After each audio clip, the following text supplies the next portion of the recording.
Greetings. This is Charles Darwin, and I'm speaking to you from the Shulman Grove of ancient bristlecone pines in California, the White Mountains of California. We're at about 9,000 to 10,000 feet elevation right here. And the conditions are very hostile for the growth of plants, and yet there is a forest here in conditions that are so hostile that even sagebrush finds it difficult to grow here. And the life history of these plants is what I'm going to talk to you about right now. These are Pinus longeava, the bristlecone pines. And the way they survive is they grow very, very slowly.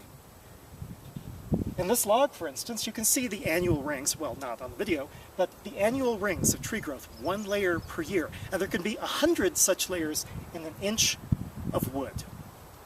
And so that's what these trees do. They grow very slowly, but they live for thousands of years. Some of these trees, I don't know which ones, but some of them are over 4,000 years old.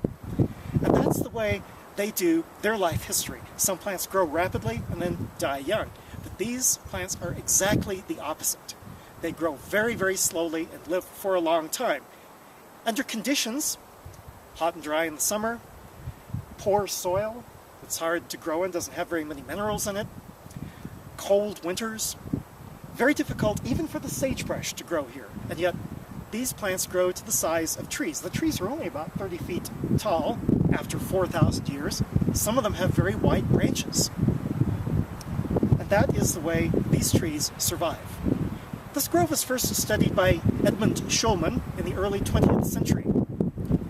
And he was able to study the tree rings, which even though they're very small, some of them are a little bit wider than others, and he was able to find the pattern of thick and thin tree rings in the living trees, and the outermost layer represented this year. And thus he was able to reconstruct the pattern of rings into the past. And then when he found this log, he was able to compare the rings in this log with the rings of living trees. And what he found was that this tree was over 3,200 years old when it died in the year 1676.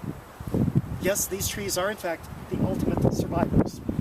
And they would seem to be the ultimate example of Darwinian success and fitness. But actually that's only one way of achieving fitness. Plants that grow very fast, reproduce very early, and then don't live very long are just as successful. They have a different way of achieving success under different conditions. But this is the extreme example in the world of the slow-growing survivors, and therefore it represents a very inspiring example of adaptation. This is Charles Darwin. Tally ho, and